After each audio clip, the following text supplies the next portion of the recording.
하나님의 그 놀라우신 은혜가 이 시간 여러분 모두에게 충만하시기를 축복합니다. 오늘 우리가 읽은 말씀 고린도전서 13장을 중심으로 관계 속에서 꼭 필요한 것, 이런 제목으로 함께 말씀 가운데 은혜를 나누고자 합니다. 관계라고 하는 말은 흔히 우리가 사용하는 말입니다.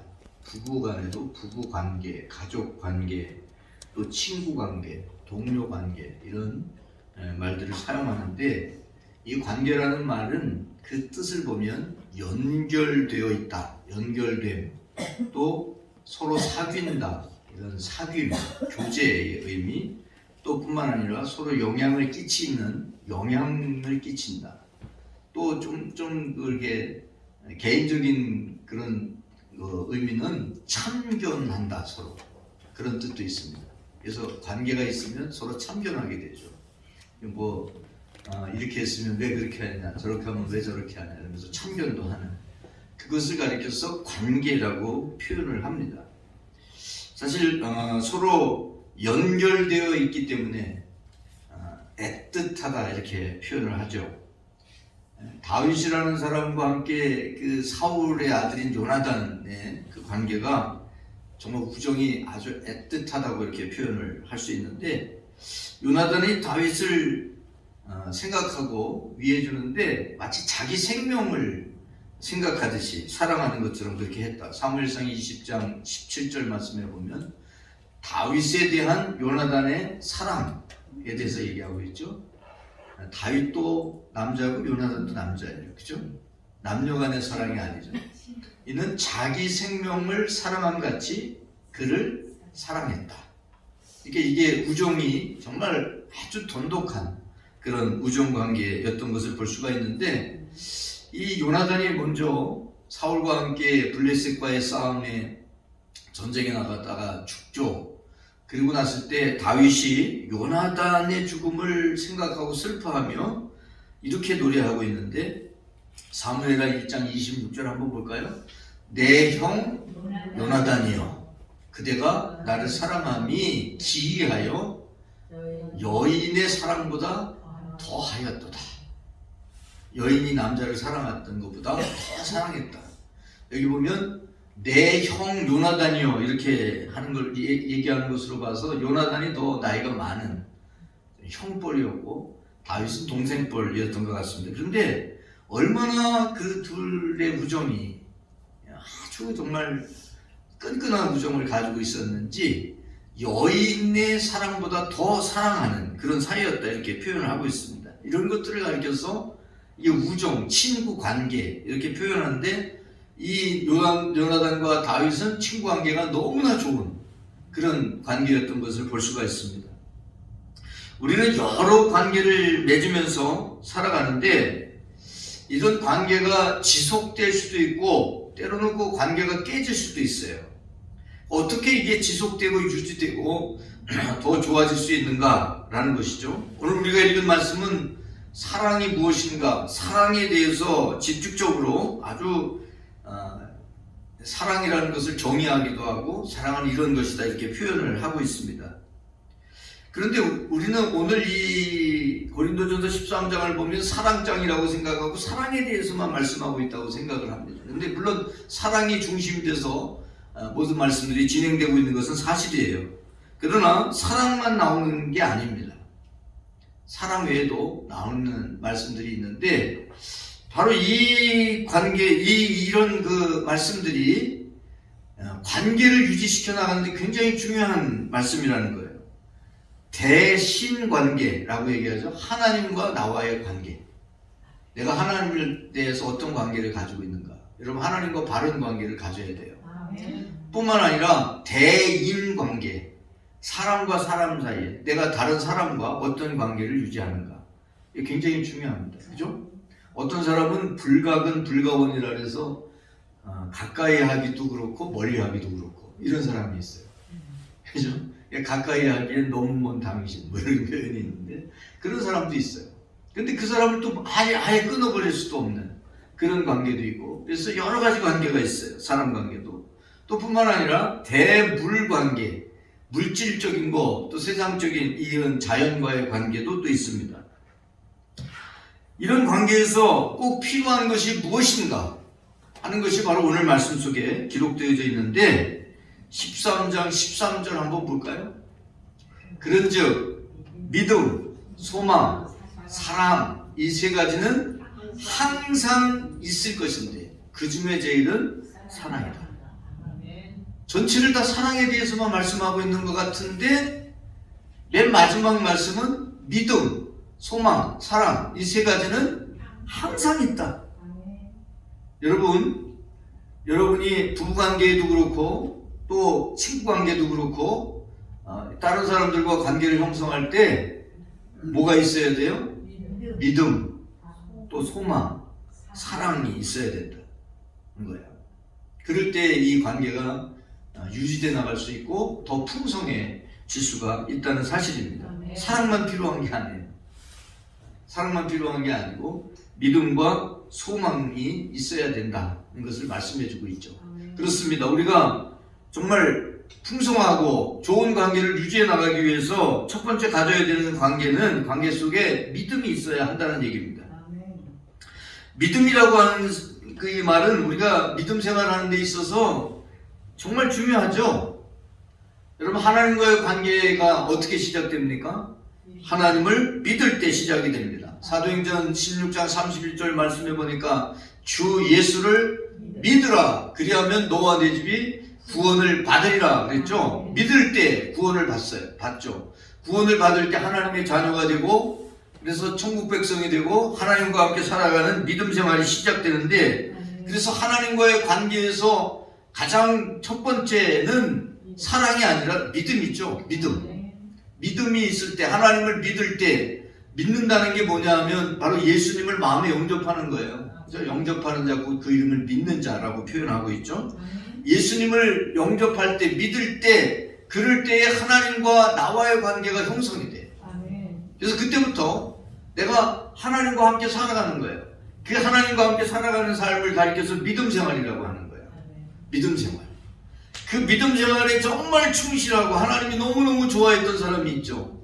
바로 구약 성경에 나오는 창세기 5장에 나오는 에녹이라는 사람이에요. 하나님과 늘 동행하는 사람이었다. 이렇게 표현하고 있죠. 여러분, 이게 하나님과의 관계는 어떤 관계여야 돼요? 하나님과 늘 동행하는 관계여야 된다는 사실을 보여주는 거예요. 뿐만 아닙니다. 믿음이 없이는 하나님을 기쁘시게 할 수도 없고 믿음이 없이는 하나님께 나아갈 수도 없다고 표현을 하고 있어요. 그러니까 이게 믿음이 얼마나 중요한가, 우리가 이 신앙생활함에 있어서 믿음은 너무너무 중요하다는 것을 보여주죠. 인간관계도 사실 그와 못지 않습니다. 인간관계도 유지돼 나가기 위해서는 믿어줘야 돼요. 그죠? 때로는 어떤 의심이 들 만한 행동을 할 때도 있죠. 그죠? 의혹이 생길 때도 있잖아요. 여러분은 전혀 그렇지 않은가 봐요. 다 믿나 봐요. 의혹이, 내가 생각했는데 왜 저럴까, 이렇게 의혹을 가질 때가 있죠. 여러분, 그럴 때에도 그 사람을 믿어줄 수 있는, 신뢰할 수 있는 그런 믿음이 있을 때 관계가 유지돼 나가는 거예요. 정말 그 기독교 역사에 가장 뛰어난 사도고 선교사를 꼽으라고 하면 바울이라고 하는 사람을 꼽을 수 있죠. 이 바울은 사실 예수님 믿는 사람들을 핍박하는 사람이었잖아요. 너무나 그 핍박을 심하게 해가지고 이 사울, 원래 사울이라고 하는 이름을, 유대식의 이름을 썼는데 사울은 기독교인들에게 기피 대상이에요. 그죠? 사울이 보인다든지 사울과 관계된 사람만 보이면 어때요? 다 숨어야 돼요. 왜? 다 잡아다가 핍박하고 고통을 주기 때문에 그런 사람이었어요. 근데 이 사람이 핍박하러 가다가, 박해하러 가다가, 다메섹으로 박해하러 가다가 그 길에서 부활하신 주님을 만나게 되죠. 이 사람을 누구도 전도할 수가 없어요. 그죠? 이 사람을 전도할 수 있는 사람이 아무도 없어. 전도하러 갔으면 어떻게 돼? 다 잡히죠. 잡혀서 감옥에 갇히고 고초를 당하고 죽을 수도 있고. 누가 전도하겠어? 전도할 사람이 아무도 없어. 그러니까 어떻게 해요? 하나님께서, 부활하신 주님께서 직접 그에게 나타나서 그에게 말씀하시고, 그래서 그가 변화됩니다.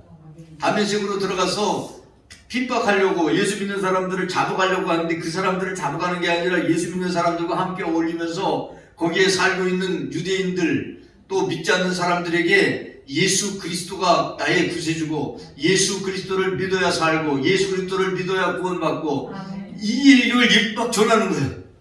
그러니까 사람들이 막 어리둥절해지죠. 갑자기 이 사람이 변화돼가지고. 자, 그리고 나서 이 다메섹에서 그렇게 하고 있으니까 이 기독교를 반대하는 사람들이 사울을 죽이려고 합니다. 그래서 이렇게 몰래 다메섹에서 빠져나오고 그리고 여차여차해서 그 예루살렘으로 갑니다. 예루살렘으로 가니까 사도들을 만나려고 갔어요. 갔는데 사도들이 만나려고 하지를 않아요. 왜 만나려고 하지 않아요? 너무나 정말 핍박에 앞장섰던 사람인데 이 사람을 만나려고 하는 사람들이 없어요. 그런데 이 사람을 믿어주고 이 사람과 이 사울과 사도들 사이에 다리를 놓아준 사람이 있어요. 우리 한번 말씀 한번 볼까요? 사도행전 9장 27절 말씀. 누가? 바나바가 데리고 사울을 데리고 누구에게? 사도들에게 가요. 이 사건이 이런 일이 없었다면 아마 사울과 사도들이 만날 수 없었을 거예요. 데리고 갑니다. 이 바나바가 인정받는 사람이기 때문에 그가 길에서 어떻게 주를 보았는지 또 그가 어떻게 예수의 이름으로 담대하게 말하였는지 이것에 대해서 이 사도들에게 이야기를 해주죠. 이게 아니었으면 사울과 이 예루살렘 사도들과의 관계가 정말 이렇게 형성되기가 어려운 상태였는데 바나바라고 하는 사람이 사울을 믿어주고 그리고 그를 사도들에게 소개해주는 역할을 했던 것을 볼 수가 있습니다. 그래서 이 바나바 때문에 바나바가 사울을 믿어준 그것 때문에 바로 사도들과 원활하게 소통하게 되고 나중에는 이 사람이 바울이라고 하는 이름을 사용하면서 세계 선교를 감당하는 사람이 됐던 것을 볼 수가 있습니다. 그렇습니다. 모든 관계를 가능케 하는 것은 바로 그에 대한 믿음이 있을 때 그런 거예요. 저 사람은 믿을 수 없어. 그러면 그 사람과 관계가 형성될까요? 안 됩니다. 여러분 믿어줘야 됩니다. 믿어줄 때 관계가 형성되는 거예요. 두 번째는 관계 속에는 소망이 있어야 돼요. 그래야 이 관계가 형성돼요. 믿음이 신뢰라고 하면 소망이라고 하는 얘기는 소망은 바라본다는 뜻입니다. 바라보는 거예요. 핍박 시대를 살았던 사람들에게 도대체 무슨 소망이 있냐라고 묻습니다. 베드로전서 3장 15절 말씀에 보면 너희 속에 있는 소망에 관한 이유를 묻는 자들에게는 대답할 것을 항상 준비하되 이 베드로전서에 나오는 말씀인데 이 베드로 시대는 핍박 시대예요. 베드로가 로마에서 핍박을 받아서 순교당하잖아요. 이 핍박 시대에 살았던 사람들인데 핍박을 받으면서 어려움을 당하면서 믿음 생활할 때 네가 어떤 소망이 있냐? 어떤 소망을 가지고 있느냐?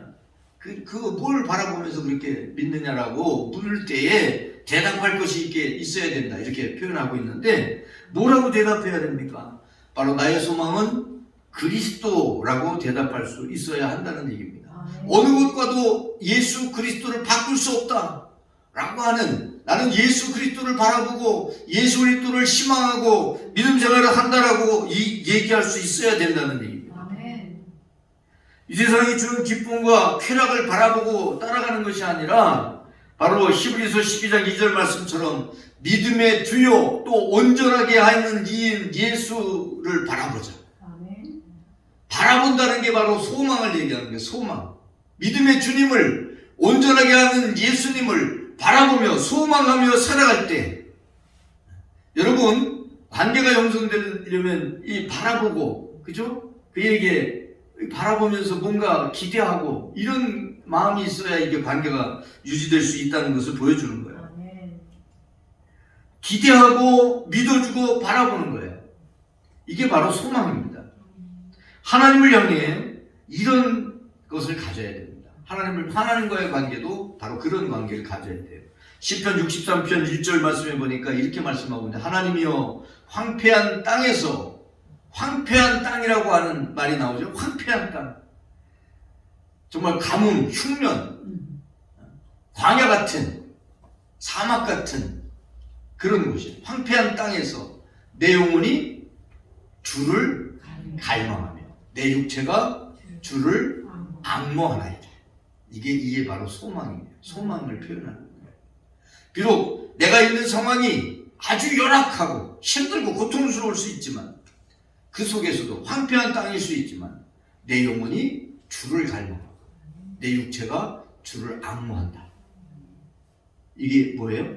소망.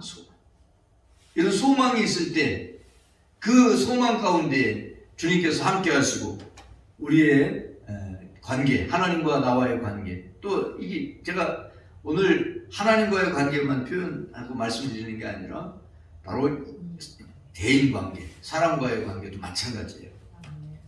이럴 때 이런 그 갈망과 앙모함이 있을 때 하나님과의 관계가 더 풍성해지는 거예요.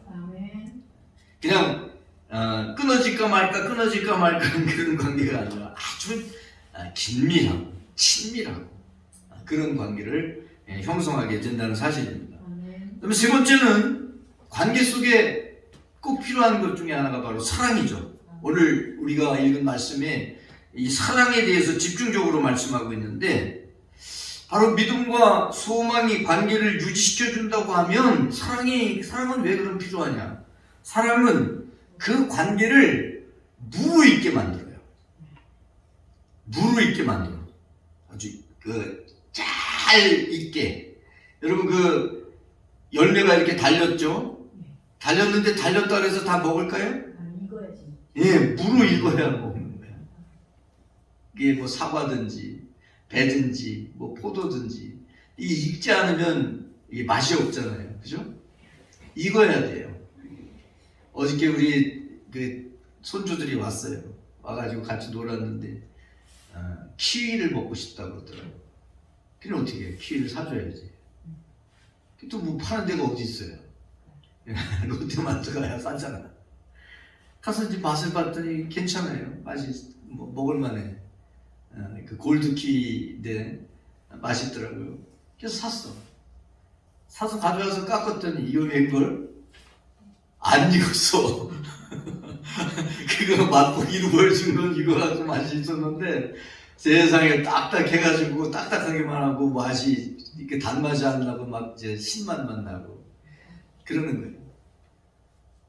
물론 이제 그거 놔두면 이거 익죠. 좀 기다리면 돼. 근데 이게 익지 않으면 맛이 없는 거예요. 익어야 돼. 무르익어야 맛있죠. 그 무르익게, 관계를 무르익게 만드는 것이 바로 사랑이라는 거예요. 근데 이 사랑이라고 하는 게 참 열매 맺기가 쉽지 않아요. 오늘 사랑에 대한 그 정의가 4절로 7절에 기록되어 있는데, 4절 보면 사랑이 뭐예요? 오래 참는 거예요. 여러분 잘 참죠? 끝까지 참아주죠? 여러분 이게 인간관계 속에서요, 부부관계도 그렇고 한 사람이 굉장히 막 그게 불편할 때가 있어요. 그죠? 불편할 수 있어요. 나도 모르게 막 불편하게, 아니 내 마음 난 모를 때도 있거든요. 불편할 때가 있어. 그러면 또 한 사람이 남자든 여자든지, 뭐 이게 남자가 될 수도 있고 여자가 될 수도 있어요. 한 사람이 막 불편해, 뭔가 막 마음에 안 들고 뭐가. 그럼 이 사람이 어떻게 해야 돼? 아니 당신 왜 그러는 거야 도대체? 왜 이렇게 나를 힘들게 해? 말로는 어떻게 얘기했어?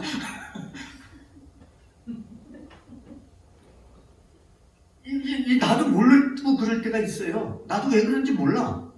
그러잖아. 내 마음 나도 모른다 그러잖아. 모르고 그럴 수가 있어. 어떤 영향을 받았겠죠. 뭔가 영향을 받았겠지. 근데 막 그러고 있어.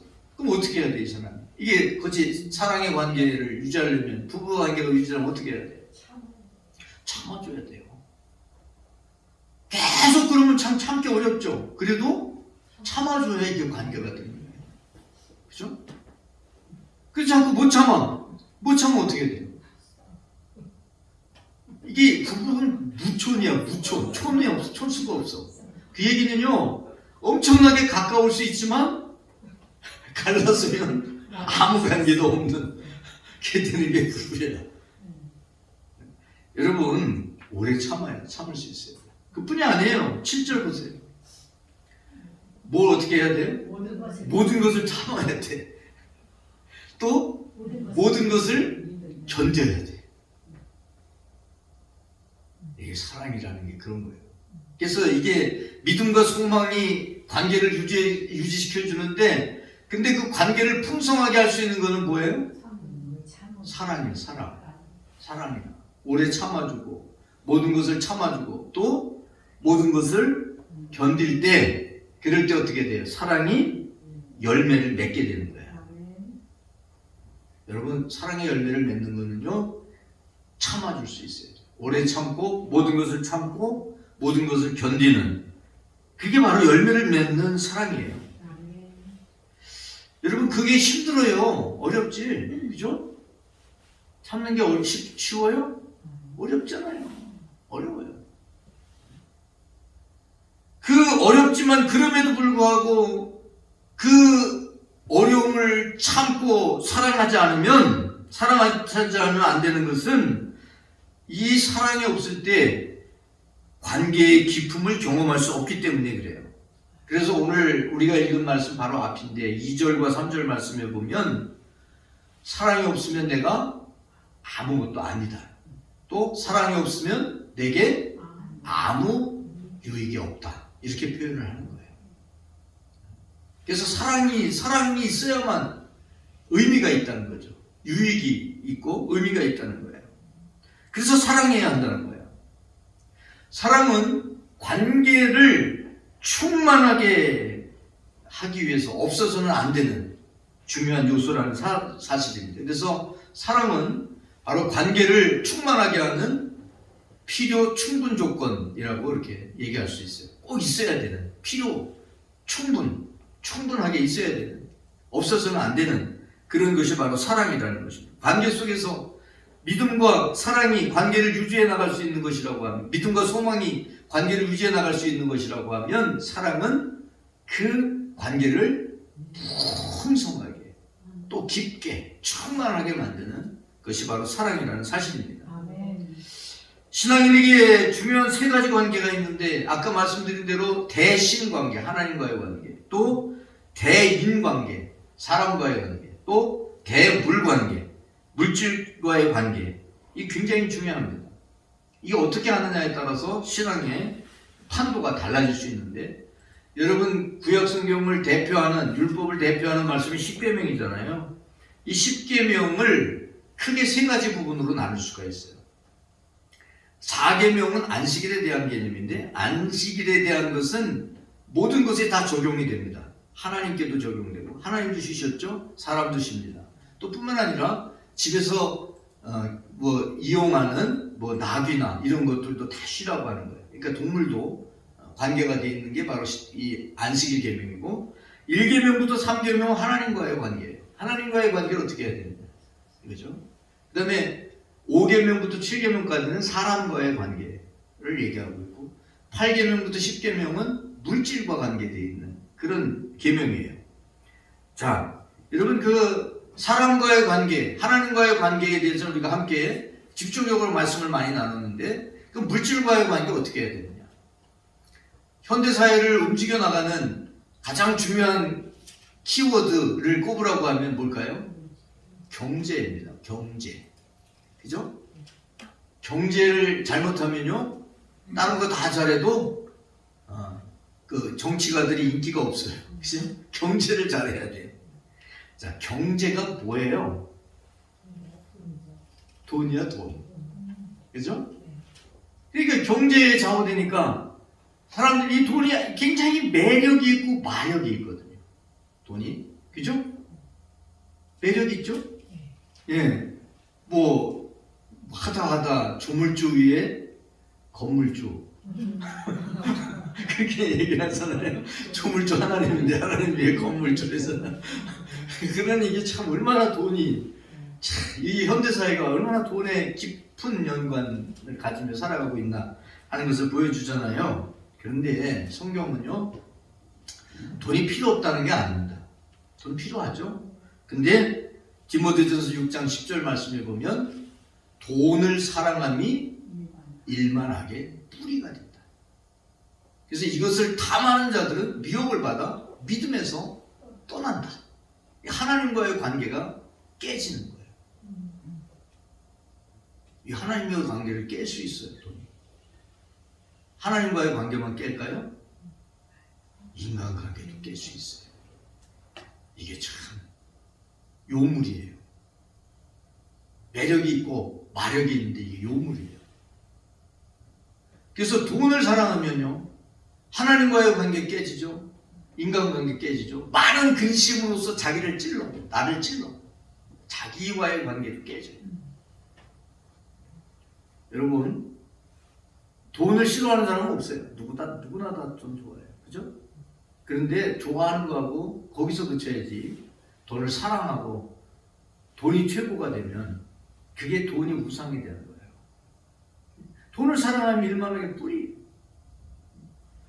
여러분, 그렇다고 해서 돈 다 버리라는 거 아니에요? 버리려면 여기 요 앞에다 갖다 버리세요. 내가 다 줄게. 그런 얘기를 하는 게 아니에요. 그죠? 돈은 필요하죠.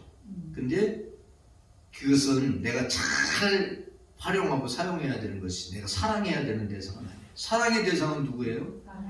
하나님이고 또요, 사람들이잖아요.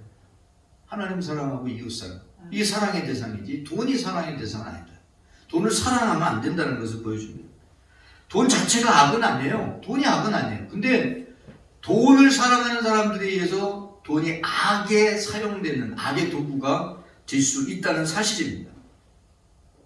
여러분, 돈을 사랑하면 자신의 영혼과 몸을 죽일 수도 있어요. 여호수아 7장 21절 말씀을 보면 내가 노력한 물건 중에서 신할산의 아름다운 외투 한 벌, 은 200세겔, 또 50세겔 되는 금덩이 하나를 보고 탐내어 가졌나이다. 아간이라고 하는 사람이 여리고성을 다 진멸하라 했는데 그 외투가, 옷이 너무 아름다운 거야.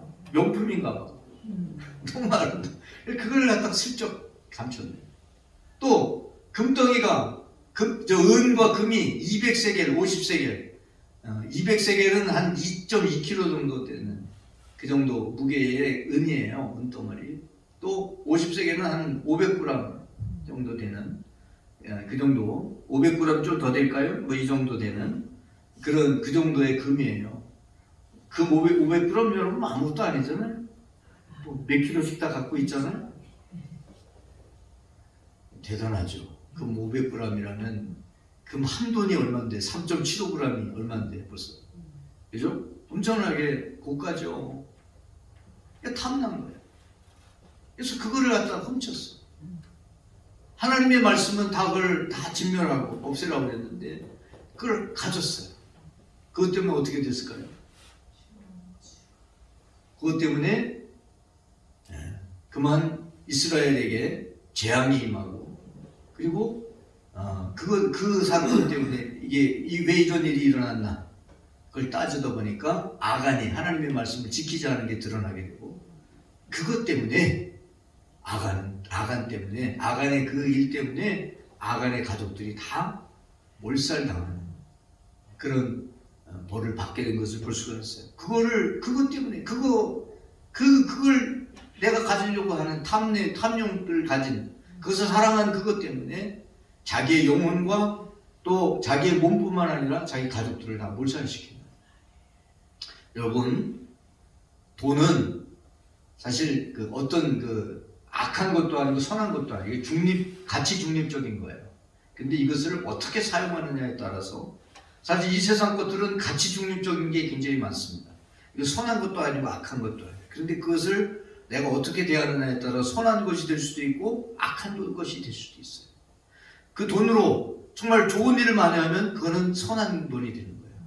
근데 그 돈을 악하게 사용하면 그건 악한 돈이 되는 거예요. 돈이 악하거나 선한 건 아니에요. 근데 내가 어떻게 사용하느냐. 이것도 우리가 바른 관계 속에서 사용할 수 있어야 된다는 사실입니다. 여러분, 하나님과 바른 관계, 또 이웃과 바른 관계, 사람들과 바른 관계, 또 물질과도 바른 관계를 가질 수 있는 여러분들이 되시기를 축복합니다. 기도하겠습니다. 하나님 아버지 감사합니다. 오늘도 저희들을 사랑하시사 이렇게 주님 앞에 아버지 하나며 예배하며 영광 돌리게 하심을 감사드립니다. 하나님, 관계 속에 꼭 있어야 할 것들, 믿음과 소망과 사랑임을 저희들이 다시 한번 기억하게 하시는 것을 감사드립니다. 하나님, 믿음으로 하나님과의 관계를 바로 세우고 이웃과의 관계를 바로 세우고 또 서로 바라보고 기대하며 아버지 하나님이여 관계를 세워나가게 하시고 사랑으로 관계를 풍성케 하는 저희들이 되게 하여 주시옵소서. 그래서 하나님과 바른 관계 속에서 아버지 하나님이여 정말 인간관계도 바르게 하게 하시고 대물관계, 물질도 바른 관계 속에 하나님을 기쁘시게 하고 또 사람과 함께 기쁨을 나누고 하나님의 영광을 드러내며 살아가는 저희들 되게 하여 주시옵소서. 하나님의 은혜와 복을 받아 누리는 삶을 살게 하여 주시옵소서. 우리 구주 예수 그리스도의 이름으로 기도 올립니다. 아멘.